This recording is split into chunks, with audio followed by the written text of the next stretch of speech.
علیکم ورحمۃ اللہ تعالی وبرکاتہ۔ الحمد للہ رب العالمین، الحمد للہ علی حلمہ بعد علمہ وعلی عفوہ بعد قدرتہ، والصلاة والسلام علی سید المرسلین وخاتم النبیین، اما بعد فاعوذ باللہ من الشیطان الرجیم، بسم اللہ الرحمن الرحیم، اہدنا الصراط المستقیم صراط الذین انعمت علیہم، آمنت باللہ، صدق اللہ مولانا العظیم وبلغنا رسولہ النبی الکریم، ان اللہ وملائکتہ یصلون علی النبی یا ایہا الذین آمنوا صلوا علیہ وسلموا تسلیما، اللہم صلی وسلم علی سیدنا و مولانا محمد الفاتح لما اغلق والخاتم لما سبق والناشر الحق بالحق والہادی الی صراطک المستقیم، وصلی اللہ علیہ وعلی آلہ وصحبہ الکرام وابنہ الکریم الغوث الاعظم الاخم الہمام وآلہ وبارک وسلم۔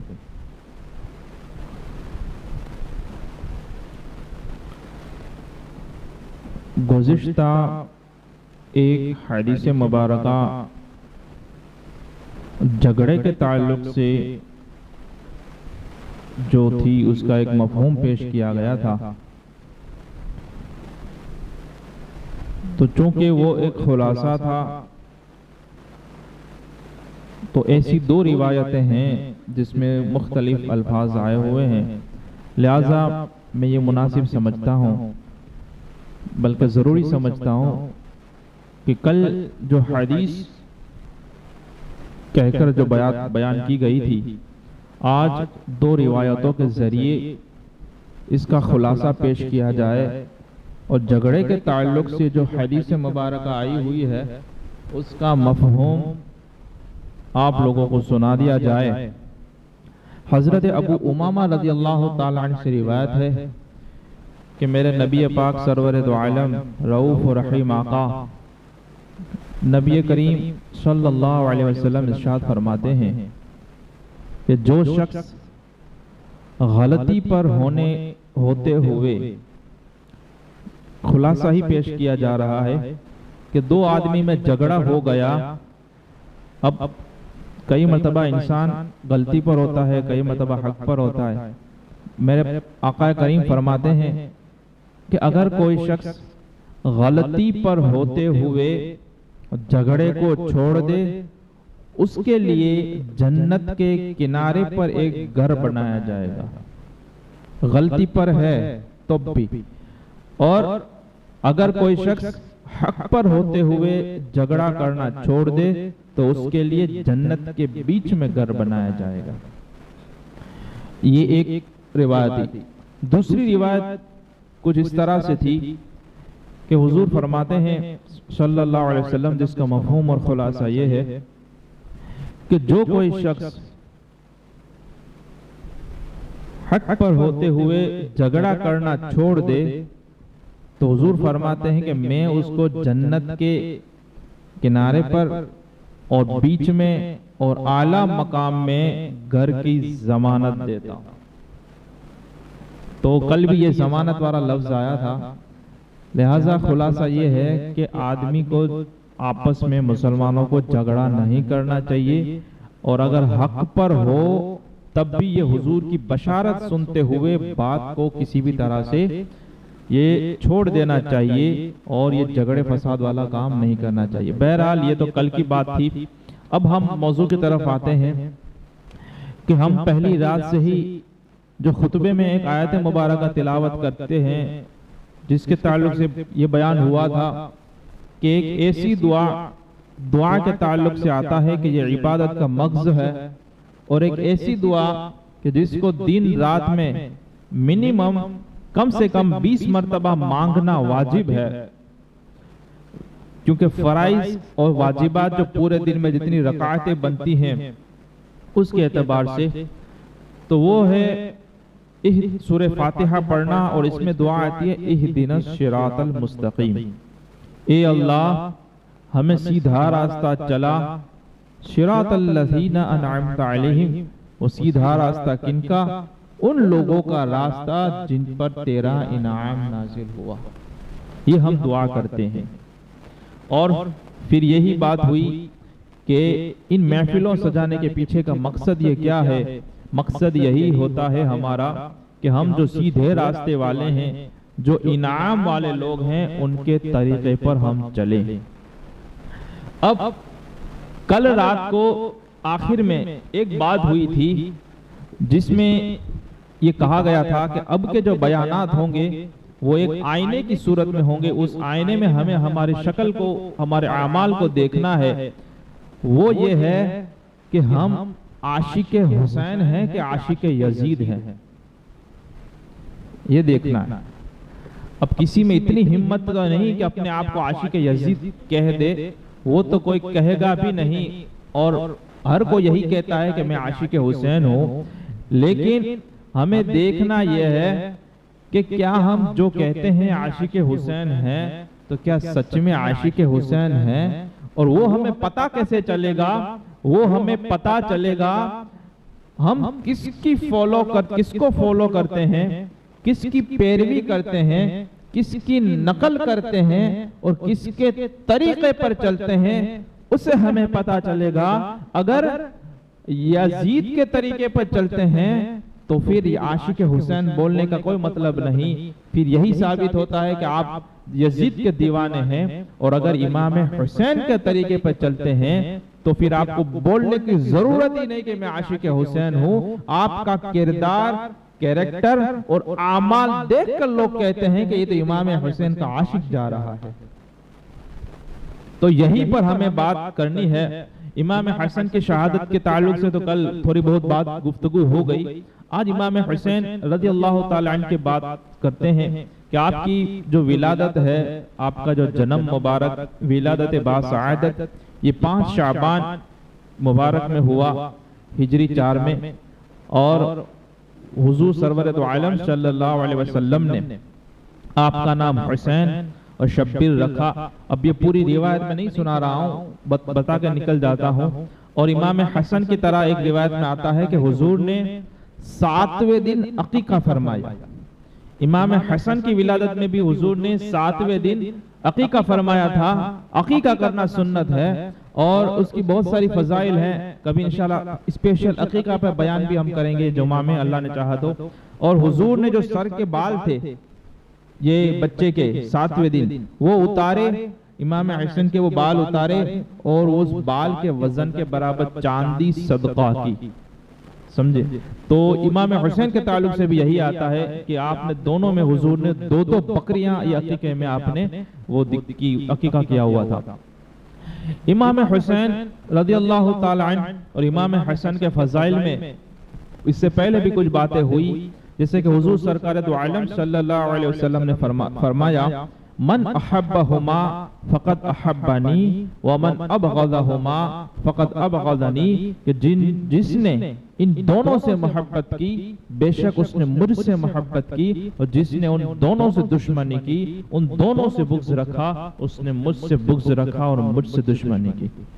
حضور کا یہ امام حسین اور امام حسن کے تعلق سے محبت تھی۔ اور ایک روایت میں آتا ہے کہ فرماتے ہیں اے اللہ میں ان دونوں سے محبت کرتا ہوں، تو بھی ان سے محبت کر، اور جو ان دونوں سے محبت کرے اے اللہ تو اس سے بھی محبت کر۔ تو یہ ہے۔ اب محبت کی بات آئی تو ہر سنی یہی کہے گا، شیعہ بھی کہتا ہے کہ ہم امام حسین کے عاشق ہیں، امام حسن اور حسین سے محبت کرنے والے ہیں، لیکن اب آ گیا ہے وقت آئینے میں دیکھنے کا۔ اور آئینہ جو ہوتا ہے وہ مسکے سے کام نہیں چلاتا۔ آئینہ جو ہوتا ہے وہ صاف صاف بتا دیتا ہے، اگر کوئی کالا ہے تو آئینہ تم کو گورا کر کے نہیں دکھائے گا، اور یہاں پہ اگر کوئی بدصورت داغ ہے آئینے میں دیکھو گے تو وہ صاف صاف بتا دے گا کہ نہیں نہیں نہیں یہاں پہ تمہارا داغ ہے۔ اسے اس کی پرواہ نہیں ہوتی کہ بعد میں مجھے توڑ دیا جائے گا کہ چھوڑ دیا جائے گا، تو یہ جو آئینہ ہے وہ اب دیکھنے کا وقت آ گیا ہے، اور اس سے فائدہ یہ ہوتا ہے، آدمی آئینے میں کیوں دیکھتا ہے؟ آئینے میں اس لیے دیکھتا ہے کہ اس کی اصلاح ہو جائے۔ اگر بالوں کو دیکھتا ہے کیا میرے بال ٹھیک ہیں، آئینے میں دیکھتا ہے، اگر برابر ہیں، درست ہیں، تب تو کوئی مسئلہ نہیں، لیکن لگتا ہے کہ اگر بکھڑے ہوئے ہیں تو کیا کرتا ہے؟ آئینے کو مکہ مارتا ہے کہ بھئی میرے بالوں کو بکھڑا ہوا کیوں دکھا رہا ہے؟ نہیں، بلکہ وہ کہتا ہے کہ چلو بکھڑے ہوئے بال ہے اسے تھوڑا درست کر لیا جائے۔ وہ اپنے چہرے کو دیکھتا ہے، وہ اگر ٹھیک لگتا ہے تو بولے ٹھیک ہے۔ کپڑوں کو دیکھتا ہے آئینے میں، اگر درست لگ رہے ہیں تب کوئی مسئلہ نہیں، اور درست نہیں لگ رہے تو وہ آئینے کو نہیں توڑتا، وہ شیشے کو نہیں توڑتا، بلکہ وہ کیا کرتا ہے؟ وہ خود کی اصلاح کرتا ہے کہ چلو بھئی یہاں پہ یہ کپڑے ادھر سے ادھر اس طرح سے ہو گئے، میرا چہرے پہ فلاں فلاں جگہ پہ داغ ہے، تھوڑا دھو لیا جائے، تھوڑا صاف کر لیا جائے۔ تو آج سے ہمیں یہی کام کرنا ہے کہ ہمیں آئینے میں دیکھنا ہے، اور کیوں دیکھنا ہے؟ اس لیے دیکھنا ہے کہ کل رب العالمین کی بارگاہ میں ہم حاضر ہوں تو ہمیں شرمندگی نہ اٹھانی پڑے، اور وہاں پہ ہمیں ذلیل و رسوا نہ ہونا پڑے، اس لیے آئینے میں دیکھنا ہے۔ اور ہم دعا بھی وہی مانگ رہے ہیں، اے اللہ ہمیں سیدھے راستے پر چلا، اے اللہ ہمیں سیدھے راستے پر چلا، اے اللہ ہمیں سیدھے راستے پر چلا۔ اور ہمارے سنیوں میں تو ایک اور رواج بھی ہے کہ جب بھی کبھی کوئی اصالہ ثواب کی محفل ہوتی ہے، نماز کے بعد ہوتی ہے، جو بھی دعا مانگے آخر میں الفاتحہ کر کے سورہ فاتحہ کی مانگی پڑھی جاتی ہے، اور سورہ فاتحہ میں یہی دعا پڑھی جاتی ہے کہ اہدنا الصراط المستقیم صراط الذین انعمت علیہم، اے اللہ ہمیں سیدھے راستے پر چلا، ان لوگوں کا راستہ جن پر تیرا انعام نازل ہوا، جس پر تو نے انعام نازل فرمایا۔ یہ اتنی اہمیت کا حامل ہے، لیکن اب انعام کس پر نازل فرمایا؟ اولئک انعم اللہ علیہم من النبیین والصدیقین والشہداء والصالحین۔ انعام نبیوں پہ نازل ہوا، صدیقوں پہ نازل ہوا، شہداء پر نازل ہوا اور صالحین پر نازل ہوا۔ تو اب جب تک ہم ان کی زندگیوں کو دیکھیں گے نہیں تو ہم چلیں گے کیسے؟ پھر جب تک ہم ان کو بارے میں سوچیں گے نہیں تب ہم چلیں گے کیسے؟ اب یہاں پر آ کے ہم پھر تاریخ میں جاتے ہیں کہ کیا ہوا۔ امام حسن کی شہادت ہو گئی، کچھ سالوں کے بعد امیر معاویہ رضی اللہ تعالیٰ عنہ کا بھی انتقال ہو گیا۔ اب یزید بیٹھ گیا تخت پر، اور اس نے اپنے جو عامل اور گورنر ہوتے ہیں، اپنے جو وہ ڈپارٹمنٹ والے جو ہوتے ہیں، انہوں نے ان لوگوں کو درمیان بھیجا، بولے میری بیعت لے لو۔ اب جو شام والے جو تھے، سیریا والے، ملک شام آج کل اسے سیریا کہا جاتا ہے، فلسطین بھی اس میں آ گیا، اس زمانے میں وہ سب کو شام ہی کہتے تھے، تو وہ ملک شام والوں نے تو یزید سے بیعت کر لی۔ اب وہ عامل پہنچا کہاں پر؟ مدینہ منورہ پر جو عامل تھا اس کا جو گورنر تھا۔ تو اب یہاں پہ مدینہ والے جو تھے، اب انہوں نے امام حسین اس وقت مدینہ شریف میں رہ رہے تھے، اس طرح سے بڑے بڑے دوسرے صحابہ کرام بھی مدینہ منورہ میں رہ رہے تھے۔ یزید سے تھا کہ آپ کو 3 لوگوں کا خاص کر کے بیعت لینی ہے۔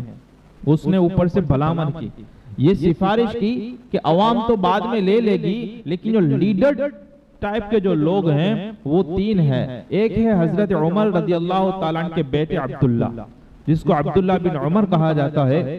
بولے ایک تو ان سے بیعت لینی ہے، کیونکہ حضرت عمر کا تو پہلے بھی دبدبہ تھا اور آپ کا بہت زبردست نام تھا، اسی طرح آپ کے بیٹے کا بھی بہت لوگ مان رہے تھے، آج بھی بہت ان کی وہ ہوتی ہے۔ بولے ان سے ایک تو بیعت لینی ہے، اگر یہ لے لیں بیعت لے لیں گے۔ پھر ایک دوسرے ہیں حضرت زبیر بن عوام کے بیٹے عبداللہ بن زبیر، بولے وہ بھی کچھ نہ کچھ کریں گے اگر بیعت نہیں لیں گے تو ایک ان سے لے لینی ہے۔ اور ایک ہے مولا علی امیر المومنین علی المرتضی کے بیٹے حسین، وہ حسین ابن علی سے بھی بیعت آپ کو لے لینی ہے۔ اگر یہ 3 لے لیں گے تو پھر بعد میں کوئی آپ کو کچھ نہیں بولے گا، لیکن اگر تینوں میں سے اگر کسی نے نہیں لی تو یہ معاملہ پھر گڑبڑ ہو سکتا ہے۔ کیوں کہ اب یہ ڈر کیوں تھا، اور بیعت لینے اور نہ لینے میں اتنا اختلاف کیوں تھا؟ وہی ہمیں سمجھنا ہے کہ آخرکار جب یہ بات مدینہ پہنچی، امام حسین کو بلایا گیا، گورنر ہاؤس میں بلایا، اس نے آپ تشریف لے گئے، اور آپ کے جو خادمین وغیرہ تھے، آپ کے جو ساتھی تھے، انہوں نے کہا کہ آپ کو گورنر نے گورنر ہاؤس میں کیوں بلایا ہے؟ بولے لگتا ہے کہ وہاں پہ شام میں یہ امیر معاویہ کا انتقال ہو گیا ہوگا، اور اس دوسرا کوئی خلیفہ بیٹھ گیا ہوگا، کچھ بیعت کا مسئلہ لگتا ہے، ورنہ تو گورنر ہاؤس میں ہمارا کیا کام۔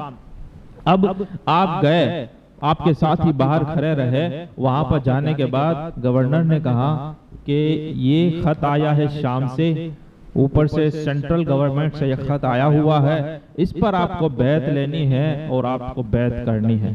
امام حسین نے کہا کہ جب بیعت لینی ہے تو چھپ چھپ کے اندر میں کیوں بلا رہا ہے, سب پبلک کے سامنے لیں گے تو سب کے سامنے لیں گے, ڈر ڈر کے رہنے کی کیا ضرورت ہے. لیکن بولے اس طرح سے میں چھپ چھپ کے نہیں لوں گا. اور یہاں چھپ چھپ کے لینے کا مقصد کیا تھا؟ مقصد یہی تھا کہ اگر امام حسین بیعت یزید کی لے لیتے ہیں, یزید کو امیر المومنین تسلیم کر لیتے ہیں, قبول اور سویکار کر لیتے ہیں, تو بعد میں تو پوری امت کے لیے یہ دلیل بنا دیا جائے گا کہ بھئی یزید کے امیر المومنین بننے سے جب امام حسین کو کوئی پریشانی نہیں, ان کو کوئی واندھا اور پرابلم نہیں ہے, تو پھر دوسرے کو تو کیسے پرابلم ہو سکتا ہے.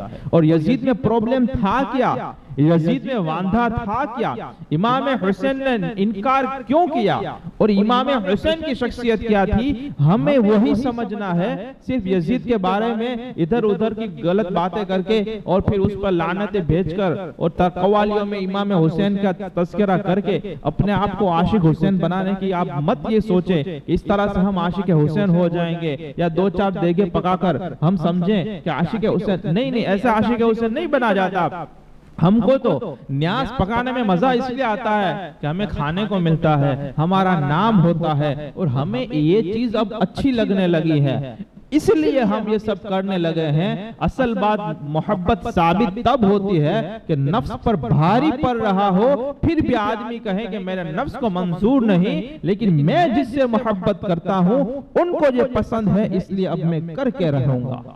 محبت ثابت تب ہوتی ہے, ورنہ میٹھا میٹھا ہپ ہپ اور کروا کروا تھو تھو, یہ محبت نہیں ہوتی. یہ تو سگوڑیا دھرم ہوا, یہ تو سگوڑ یہ کھاتا ہوا کہ جب اچھی اچھی باتیں لگی, بولے آپ عاشق حسین ہیں, بولے ہاں, بولے عاشق حسین ہے تو آپ نے کیا کیا, بولے جتنی سبیلیں تھی سب سے میں نیاز لے کر آ گیا, میں نہیں جا سکتا تھا تو گھر والوں کو بھیج دیا, وہاں سے سب سے جبلے بھر بھر کے گھر میں آ گئے. گھر میں کھانے والے نہیں ہیں اتنا تو وہاں پہ وہ نیازیں پڑی ہوئی ہیں, وہ اپنا عشق ایسے ثابت کر رہا ہے. کیوں؟ مزہ آ رہا ہے اسے, اس کے نفس کو پسند ہے. ایسے ثابت ہی نہیں ہوگا جب تک آپ ان باتوں پہ غور نہ کریں کہ امام حسین شہید ہو جاتے ہیں, اپنے پورے گھر والوں سارے شہید ہو جاتے ہیں, آپ بیعت نہیں لیتے. یہ خواجہ غریب نواز معین الدین چشتی اجمیری رضی اللہ تعالیٰ عنہ کا ایک مشہور شعر ہے, آپ سنا ہوگا بارہا, کہ شاہ است حسین بادشاہ است حسین والا. اس میں آپ فرماتے ہیں سرداد, سرداد فارسی میں یعنی کہ سر دے دیا, نہ داد دست در دست یزید, کہ امام حسین نے سر دے دیا لیکن اپنا ہاتھ یزید کے ہاتھ میں نہیں دیا. اب ہمیں یہی سوچنا ہے کہ کیوں نہیں دیا. کیا امام حسین کو بادشاہت کا شوق تھا؟ کیا آپ وہ بننا چاہتے تھے اس لیے؟ نہیں, یزید میں بہت ساری خرابیاں تھی. اس نے جس کو نکاح کو جن عورتوں کے ساتھ حرام کیا گیا ہے, اس نے اس کو حلال کر دیا. بولے ٹھیک ہے, جس سے کرنا ہے نکاح کر لو. ہمیں وہی سوچنا ہے کہ ہم یزید سے محبت کرتے ہیں کہ حسین سے محبت کرتے ہیں. ہم عاشق حسین ہیں کہ عاشق یزید ہیں. جملے بہت سخت ہیں لیکن اپنے کردار کو دیکھیں. اب دوسروں کو چیک مت کریں, ہاں آؤ چاؤ, نہیں, وہ چھوڑیں. میں اپنے بارے میں سوچوں کہ میں کیا کر رہا ہوں. کیا میں یزیدوں والے کام کر رہا ہوں؟ میں یزید کے طریقے پر تو نہیں ہوں, تب تو میں برباد ہو جاؤں گا. کہ میں حسین کے طریقے پر ہوں. ہم دیکھتے ہیں کہ یزید کی کیا خباثتیں تھیں. اس نے شراب کو یہ عام کر دیا تھا, سود کو, بیاج کو, بولے کوئی بات نہیں لے لو. اب جو بیاج کو اور سود کو عام کرے, شراب کو عام کرے, ایسے کو اگر امام حسین امیر المومنین مان لیتے تو اس کے سارے کالے دھندے کے لیے یہ سرٹیفکیٹ ہو جاتا کہ بھائی امام حسین نے تو ان کو امیر المومنین مان لیا ہے، اب تم بولنے والے کون ہو؟ تم کو زیادہ خبر پڑے کہ امام حسین کو زیادہ خبر پڑے؟ امام حسین نے وہ ہونے ہی نہیں دیا۔ لہٰذا جو لوگ لیڈرشپ رکھتے ہیں یا جو لوگ علماء ہیں یا جو لوگ ایسے ہیں جس کو دیکھ کر عوام یہ کچھ سبق حاصل کرتی ہے، اس کے پیچھے چلتی ہے، ان لوگوں کو چاہیے کہ وہ سوچ سمجھ کے قدم اٹھائیں۔ کسی کے پیچھے نماز پڑھنی ہے سوچ کے پڑھیں، کسی کے وہاں نیاز کی دعوت میں جانا ہے سوچ کے جائیں۔ اگر علماء ٹائپ کا آدمی اور عالم یا پیر صاحب اگر کوئی غلط آدمی کے وہاں نیاز پر چلے گئے، ان کی دعوت پہ چلے گئے، ان کے وہاں ان کا آنا جانا ہوا، اگرچہ ان کے پاس اس کی کوئی بھی تعویل ہو، عوام یہی سمجھے گی کہ فلاں پیر کو کوئی پریشانی نہیں، فلاں عالم اگر اس کے وہاں جاتا ہے اس کا مطلب ہے کہ سیٹھ صاحب سب کچھ ٹھیک کر رہے ہیں۔ اب اس کے سارے کالے دھندے اور سارے اس کے گناہ اور حرام کے کام کیا ہو جائیں گے؟ عوام کیا سمجھے گی؟ اس کو تو زیادہ معلومات ہوتی نہیں ہے، وہ تو یہی سمجھے گے بھئی ہماری مسجد کے امام جب اس شرابی کے وہاں جا کے کھانا کھا رہے ہیں تو یا مطلب یہ ہوا کہ وہاں پہ کھانا کھانا جائز ہے۔ لہٰذا یہ سوچ سمجھ کے کرنا چاہیے۔ جب ہمیں دیکھ کر لوگ چل رہے ہوں تو بہت احتیاط سے کام لینا چاہیے۔ ہمارے اجمیر میں مولانا صاحب تھے، مولانا نعیم الدین ایک دسترخوان پر بیٹھے، ایک شخص نے آپ کی دعوت دی، بات کرتے کرتے پوچھتے ہیں کہ وہ فلانا مسئلہ کیا ہے؟ مولانا نعیم الدین نے ایک مسئلہ بیان کیا کہ اس سلسلے میں امام اعظم ابو حنیفہ کا موقف تو یہ ہے کہ یہ مسئلہ یوں ہے۔ تو وہ کہتا ہے کہ اس میں میرا مطلب، میرا من جو مت ہے، میری جو رائے ہے یہ یوں کہتی ہے۔ آپ دسترخوان سے کھڑے ہو گئے، بولے جب امام اعظم کا قول پیش کیا جائے وہاں پہ اگر کوئی اپنی رائے پیش کرتا ہے مولانا نعیم الدین اس کے دسترخوان پر کھانا نہیں کھا سکتا۔ امام اعظم کا قول پیش کیا جائے اور وہاں پر اگر کوئی عوام، کوئی جاہل آدمی کہے کہ میرا ماننا یہ ہوتا ہے تو وہاں پر سچا عالم تو اس دسترخوان پر بھی نہیں کھانا کھا سکتا، اور جس کو قرآن اور حدیث نے حرام ٹھہرایا ہو وہ حرام کام کرنے والے کے دسترخوان پر کوئی عالم کھانا کیسے کھا سکتا ہے؟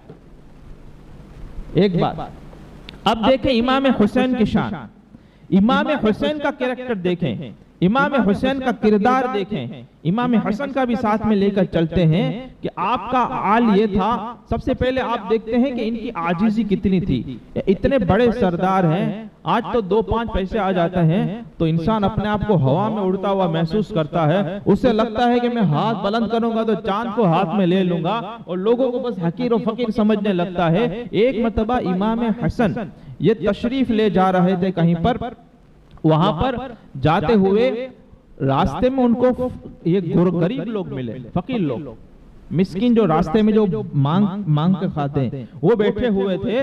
اب امام حسن کو دیکھا تو سلام کیا، آج کا پیسے والا ہوتا تو منہ کر کے نکل جاتا، بولے تاری اوقات سنو کہ میں نے سلام کیا۔ امام نے جواب دیا۔ اب وہ غریب لوگ کہتے ہیں اے نبی کے نواسے کھانا کھا لو، امام حسن وہاں کھانے کے لیے بیٹھ گئے اور کیا بیان فرمایا اللہ کو بڑائی کرنے والے، تکبر کرنے والے پسند نہیں۔ آپ سواری سے نیچے اترے، ان فقیروں کے پاس بیٹھیں، ان کے ساتھ تھوڑا کھانا کھایا اور پھر کہا کہ بھئی میں نے آپ کی دعوت قبول کر لی، اب آپ بھی ہماری دعوت کو قبول کریں، فلاں وقت پہ ہمارے گھر پہ تشریف لائیں، سب کو دعوت ہے۔ وہ ایک پھر وقت پر وہ غریب سب مسکین وہ جو مانگنے والے تھے وہ امام حسن کے گھر پہ گئے، آپ نے بہترین کھانا کھلایا، بہترین کپڑے دیے ان کو اور ان کو نواز دیا۔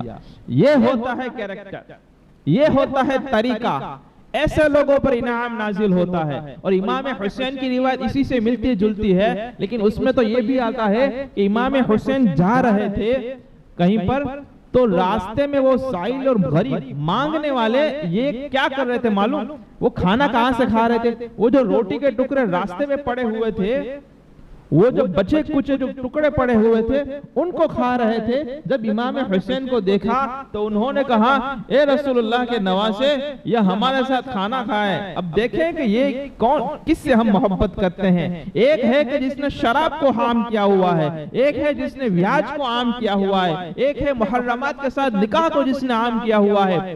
اور بھی دوسری بھی باتیں ہیں وہ بعد میں چلتی رہیں گی کہ یزید میں اور کیا کیا یہ خامیاں تھی اور کیا کیا خرابیاں تھی. اس نے ایک طرف ایک ظالم اور فاجر شخص ہے اور ایک طرف یہ امام حسین ہے, جنتی جوانوں کے سردار ہیں. کوئی 2-5 لاکھ والا نہیں, 2-5 کروڑ والا نہیں, 1-2 ملک کا بادشاہ نہیں, وہ جنتی جوانوں کا سردار جا رہا ہے. اور اس سے بھی بڑھ کر کہ نبیوں کا سردار کا نواسا. اور یہ دنیا پوری دنیا میں ان جیسا اب کوئی کسی کو فضیلت حاصل نہیں. جب امام حسین موجود ہیں پوری دنیا میں اور کوئی نبی کا نواسا موجود نہیں تھا. وہ جا رہے ہیں اور ان کو بلانے والے کون ہیں؟ ان کو بلانے والے وہ ہیں جو نیچے جیسے ہمارے یہاں فٹ پاتھ پہ بیٹھے سمجھ لیں. اس زمانے میں تو فٹ پاتھ نہیں ہوا کرتی تھی, لیکن وہ بیٹھے ہوئے ہیں, روٹی کے ٹکڑے نیچے سے اٹھا رہے ہیں اور وہ کھا رہے ہیں. امام سے کہتے ہیں نواسہ رسول آئیے ہمارے ساتھ کھانا کھائیے. آپ بیٹھے اور ان سے امام حسین فرماتے ہیں کہ مجھے کھانے کی خواہش تو نہیں, لیکن تم لوگوں کو راضی کرنے کے لیے میں بھی ایک تو نوالہ لے لیتا ہوں. اللہ اکبر, کس کو خوش کر رہے ہیں, کس کو راضی کر رہے ہیں؟ اور میرے نبی کریم سرور دو عالم صلی اللہ علیہ وسلم نے ارشاد فرمایا کہ جس نے کسی مومن کو راضی کیا, جس نے کسی مومن کو خوش کیا, اس نے مجھے قبر انور میں خوش کیا. کیسی بات ہے, کیسی بات ہے. کیا کرنا ہے ہمیں؟ گردن کٹانے کی بھی تو بات ہی نہیں ہے, ابھی بہت کچھ وہ کرنے کی تو بات ہی نہیں ہے. مسلمان کو خوش کرنا ہے صرف. خوش کیسے ہوتا ہے؟ الگ الگ لوگ الگ الگ طرح سے خوش ہوں گے, لیکن فضیلت کیا ہے؟ حضور فرماتے ہیں جس نے کسی مومن کے دل میں خوشی داخل کی, کسی مومن کو اس نے خوش کیا, اس نے قبر انور میں مجھے خوش کیا. اور جس نے مجھے خوش کیا اللہ تعالیٰ قیامت کے دن اسے خوش کر دے گا. اور ہمارا حال یہ ہے کہ اپنے سکھ سے انسان کو پریشانی نہیں ہوتی, اپنے دکھ سے وہ دکھی نہیں ہوتا, دوسروں کے سکھ دیکھ کر دکھی ہوتا. اپنا دکھ تو اسے بولے ہاں اچھے دن برے دن چلتے رہتے ہیں, وہ سہ کے نکل جاتا ہے. لیکن اگر پاس والے کے پاس اگر وہ بائک میں سے 4 ویل میں آیا, سائیکل میں سے بائک میں آیا, بھارے کی دکان میں سے خود کی دکان دی, اب اس کو کھانا ہضم نہیں ہوتا. آگ کے مانگر بیٹو, اپنا دکھ جو بھی ہے اس پر جتنا بھی قرض ہے وہ ٹھیک ہے اللہ چلا دے گا, کچھ نہ کچھ ہو جائے گا. آج جب مسلمان کا یہ حال ہو گیا, اب مجھے بتائیں کہ کس کی پیروی ہم کر رہے ہیں؟ ایک طرف امام حسین ہے, اب تو ہمارے یہاں تو یہ ہے کہ پیسے والا یا کوئی بھی بڑا آدمی, پیسے والے کی ضرورت نہیں ہے. کئی مرتبہ انسان کے پاس پیسہ نہیں ہوتا لیکن اپنے آپ کو کچھ سمجھتا ہوتا ہے. ویسے کچھ بھی نہیں ہوتا, فقیر ہوتا ہے بیچارہ, لیکن اپنے آپ کو وہ کچھ سمجھ رہا ہوتا ہے. تو وہ تو کھانے کے لیے وہ جماعت کھانے میں جاتا ہے تو بیٹھتا بھی نہیں ادھر ادھر, نہیں اس کے ساتھ نہیں بیٹھنا ہے میرے کو. اس کی اوقات کیا ہے؟ ہمیں اپنے سٹیٹس کے لوگ چاہیے, اپنے لیول کے لوگ چاہیے.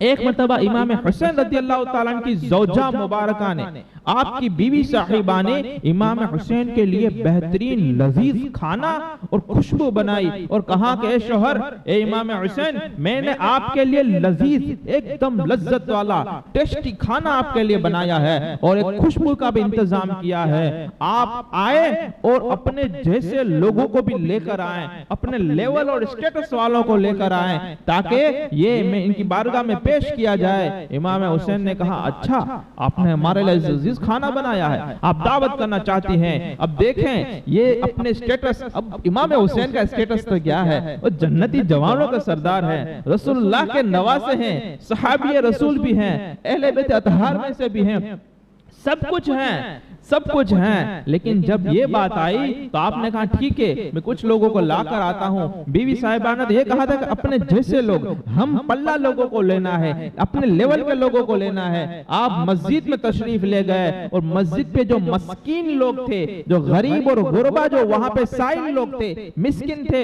ان کو بولے چلو آج ہمارے وہاں دعوت ہے، ان کو لے کر آئے۔ آنے کے بعد اپنی بیوی سے فرماتے ہیں کہ تجھے اس حق کی قسم جو حق میرا تجھ پر ہے، اس میں سے کوئی بھی کھانا بچانا نہیں ہے، اور سارے کا سارا کھانا ان غرباؤں اور مسکینوں کو کھلا دیا اور ساری خوشبوؤں سے ان کو معطر کر دیا۔ یہ ہوتے ہیں۔ کیا ہم میں وہ طریقہ ہے؟ ہم میں وہ طریقہ ہے؟ بلکہ اللہ نہ کرے کئی لوگ تو مسجد میں کھڑے رہنے میں بھی، بلکہ جیسے سورہ لقمان میں اللہ تبارک و تعالیٰ فرماتا ہے کہ حضرت لقمان اپنے بیٹے کو جو نصیحت کی، اس میں اپنے، یہ کبھی انشاءاللہ وہ پورا ٹاپک چلایا جائے گا، اس میں حضرت لقمان اپنے بیٹے کو نصیحت کرتے ہیں۔ اس میں ایک نصیحت ہے وَلَا تُسَعِّرْ خَدَّكَ لِلنَّاسِ، اور اپنے رخسار کو، اپنے گال کو لوگوں کے سامنے ٹیڑھا نہ کر۔ یہ متکبر شخص ہوتے ہیں نا، وہ اپنے آپ کو کچھ سمجھتے ہیں، جب جو بھی کوئی اپنے آپ کو کچھ سمجھتا ہے وہ سب سامنے والے سے بات کرتا ہے اور اس سے لگتا ہے کہ میرے لیول کا نہیں ہے تو یوں بات نہیں کرتا، یوں کرتا ہے، یوں۔ یہ قرآن میں ہے وَلَا تُسَعِّرْ خَدَّكَ لِلنَّاسِ، اپنے رخسار کو، اپنے گال کو لوگوں کے سامنے ٹیڑھا نہ کر۔ وَلَا تَمْشِ فِي الْأَرْضِ مَرَحًا، اور زمین پر اتراتا نہ چل۔ ان اللہ لا یحب کل مختال فخورا، بے شک اللہ کو پسند نہیں آتا کوئی اتراتا گھمنڈ کرتا، اللہ کو پسند نہیں آتا۔ آئی بات سمجھ میں؟ اب دیکھیں امام حسین کا کردار دیکھیں، اور علم کی شان، وہ تو پھر آپ کے نانا یہ علم کے شہر اور آپ کے والد علم کے شہر کے دروازے، اللہ اکبر۔ تو ان لوگوں کا علم و فضل کا عالم تو کیا ہوگا۔ امام حسن یہ بچوں سے فرمایا کرتے، اپنے بیٹوں سے، اپنے بھتیجوں سے فرمایا کرتے کہ اے لوگوں، اے بچوں، آج تم قوم میں سب سے چھوٹے ہو، لیکن ایک وقت وہ بھی آئے گا کہ تم اس قوم کے بڑے بن جاؤ گے، لہٰذا بہت اچھے طریقے سے علم حاصل کرو۔ اور ہمارا حال یہ ہے کہ بچہ ہے کھیلنے میں نکال دیتے ہیں، دینی علم حاصل نہیں کیا جاتا، ورنہ تیز بارش چل رہی ہو، زبردست بارش چل رہی ہو، وہاں پر ماں چھاتا لے کر بچے کو اسکول جانے کے لیے کھڑی ہے، بارش جاری ہے، پاؤں میں پانی یہ بہ رہے ہیں، کوئی پریشانی نہیں، اسکول تو مکو پڑھے نے، لیکن وہ مسلمان کی ماں کلمہ پڑھنے کے بعد بھی اپنے بیٹے کو اٹھا کر فجر میں نہیں بھیجتی، زور میں بھی نہیں بھیجتی، مدرسے میں بھی نہیں بھیجتی۔ جیسے ہی بارش کی 2 بوندیں آئی، بولے نہیں آئے، بولے دوسرے دن استاذ نے پوچھا کیوں نہیں آئے تھے، بولے کالے ورسا دا تو نا، اللہ اکبر۔ 2 بوند آئی اور وہاں پہ دھود مار بارش ہے، موسلا دھار برسات ہو رہی ہے، لیکن وہاں پہ بھیجا جا رہا ہے۔ اور اسی طرح سے کچھ لوگوں کو شکایت رہتی ہے فجر میں نہیں اٹھاتا، فجر میں نہیں اٹھا۔ میں سارے آپ سوال آپ بہانے بتاؤ، اس سے پہلے میں اس کا جواب دے دیتا ہوں۔ یہ بہانے کچھ ہوتے ہی نہیں ہے، اٹس آل اباؤٹ پرائیورٹی، سارا کا سارا دار و مدار پراتھمکتا پر ہے۔ مجھے یاد نہیں پڑتا اپنے بچپن سے لے کر میں یہاں تک پہنچا ہوں تب تک جتنی بھی زندگی اپنی گزاری اور بچوں کو دیکھا رہی کہ جب اسکول کا ٹائم صبح 6 بجے ہو یا صبح 7 بجے ہو، کسی کی آنکھ نہ کھلی ہو اور وہ وقت پہ نہ پہنچا ہو، ایسا میں نے نہیں دیکھا۔ سال میں 1-2-4 مرتبہ ہو جائے وہ سمجھ میں آتا ہے، ورنہ اگر اسکول کا ٹائم 6 بجے ہوتا ہے، ماں 4 بجے بچوں کو اٹھا دیتی ہے، کھانا بھی ناشتہ بھی کھلا دیتی ہے، نہانا دھلانا بھی ہو جاتا ہے، کپڑے اگر چھوٹے بچے ہیں تو وہ بھی بدل دیے جاتے ہیں، سب کچھ ریڈی کر کے 6 بجے کا ٹائم ہے، 6 بجے بچہ اسکول میں حاضر، 7 بجے کا ٹائم ہے، 7 بجے بچہ اسکول میں حاضر۔ اور یہاں پہ بچے کا باپ کا حال یہ ہے کہ فجر میں کبھی آتا ہے کبھی نہیں آتا، کبھی بولے آنکھ ہی نہیں کھلتی۔ تعجب کی بات نہیں ہے کہ اسکول میں ایک ناگا نہیں ہوتا، مسجد میں نماز میں ناگا ہو جاتا ہے، جماعتیں چھوٹ جاتی ہے، وجہ صرف اور صرف پرائیورٹی کی ہے۔ ہم نے یہ سمجھا کہ اسکول میں چھٹی نہیں ہونی چاہیے، اور مسجد اور نماز کے تعلق سے ہم نے یہ سمجھا کہ ٹھیک ہے آج نہیں اٹھا کل پڑھ لیں گے، کل بھی آنکھ نہیں کھلی پھر پڑھ لیں گے، پھر نہیں کھلی، 2 مہینے سے کوشش کر رہے ہیں، ارے بعد میں کبھی پڑھ لیں گے، ہو جائے گا۔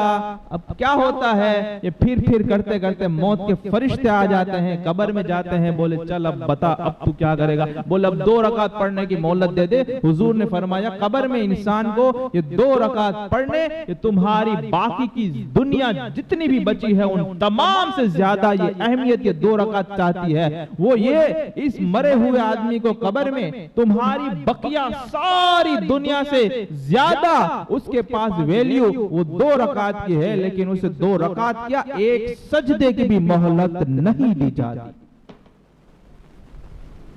اب بولو کیا کرنا ہے؟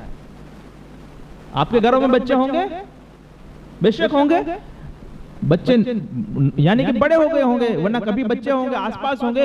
آپ دیکھ لیں اگر میری بات غلط ہے تو یہاں پہ آ کر میرا گریبان پکڑے کہ آپ غلط بیانی دے رہے ہیں، یہ ممبر پہ بیٹھ کے ایسا نہیں بولا جاتا۔ یہاں پہ آ کے پکڑ لے، فجر کا ٹائم 6 بجے ہے، آنکھ کبھی نہیں کھلتی، اسکول بچوں کو چھوڑنا ہے 7 بجے، کبھی چھٹی نہیں ہوتی۔ جو آنکھ 6 بجے نہیں کھلتی، بولے کیوں؟ بولے راترے سوا میں مورو تھے کیوں، وہی آنکھ 7 بجے کیسے کھل گئی؟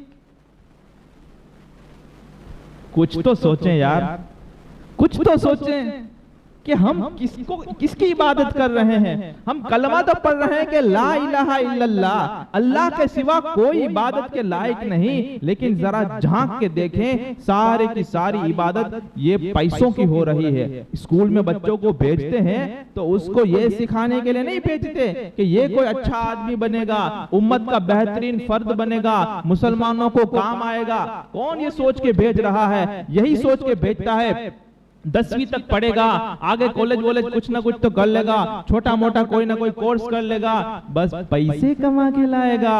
عبادت اللہ کی کہاں ہو رہی ہے؟ عبادت تو پیسوں کی ہو رہی ہے۔ تو کلمہ تو کیا پڑھتے ہو؟ لا الہ الا اللہ، اللہ کے سوا کوئی عبادت کے لائق نہیں، اور یہاں پہ سارا دار و مدار کیا ہو رہا ہے؟ اسی طرح دکان کا لے لے، جماعت کا ٹائم اگر 9 بجے کا ہے، کبھی آئے، کبھی 2 رکعت چھٹی، کبھی 4 رکعت چھٹی، کبھی پوری نماز چھوٹ گئی، بولے ٹائم نہیں ملتا۔ دکان پہ کھولنے کا ٹائم 9 بجے ہے، کبھی 9:15 نہیں ہوتے، دکان کھولنے کا ٹائم 10 بجے ہے، کبھی 10:15 نہیں ہوتے، دکان کھولنے کا ٹائم 11 بجے ہے، کبھی 11:30 نہیں ہوتے، وقت سے پہلے آدمی پہنچ جاتا ہے، 11 بجے کھولنا ہے، پورا سسٹم سیٹ کرتا ہے، 11 بجے دکان کا تالا کھل جانا چاہیے، شٹر اونچا ہو جانا چاہیے یا دروازہ کھول دینا چاہیے، تو مجھے گھر سے 11:15 کو نکلنا پڑے گا، میرے کو ناشتہ 10:15 کو کرنا پڑے گا، میرے کو نہانا 10 بجے پڑے گا، میرے کو بستر سے اٹھنا 9:30 بجے پڑے گا، سب کچھ سوچ ساٹھ کے کرتا ہے۔ لیکن جب مسجد کی بات آتی ہے، دعا کرو بس، کیا بات ہے،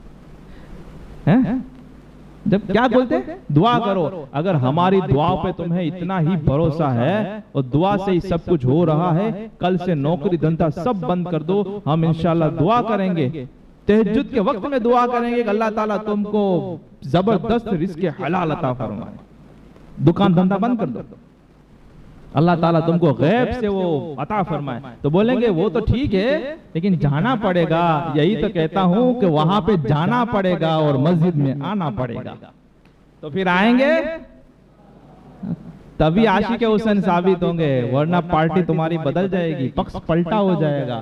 لہٰذا اللہ تعالیٰ مجھے اور آپ کو کہنے سننے سے زیادہ عمل کی توفیق عطا فرمائے۔ یاد رکھیں میرا یہ جو ہوتا ہے نا، کبھی انسان کو لگے کہ یہ کوئی ایسی سخت بات اس میں نہیں ہوتی ہیں، وہ باتیں وہ سمجھانے کا طریقہ ہوتا ہے کہ انسان اپنے آپ کو تھوڑا جھنجھوڑے، اپنے آپ کو سوچے یار کہ میں کیوں زندگی جی رہا ہوں۔ یار ٹھیک ہے، ضرورت ہے، پیسوں کی ہوتی ہے، تجارت کی ہوتی ہے، اسکول کی ہوتی ہے، اس کا انکار نہیں، آپ کر رہے ہیں، کر ہی رہے ہیں، نہ کہیں گے تب بھی کر رہیں گے ہی، لیکن یہ صرف ضرورتیں ہیں، جبکہ عبادت کرنا یہ ہمارا مقصد ہے۔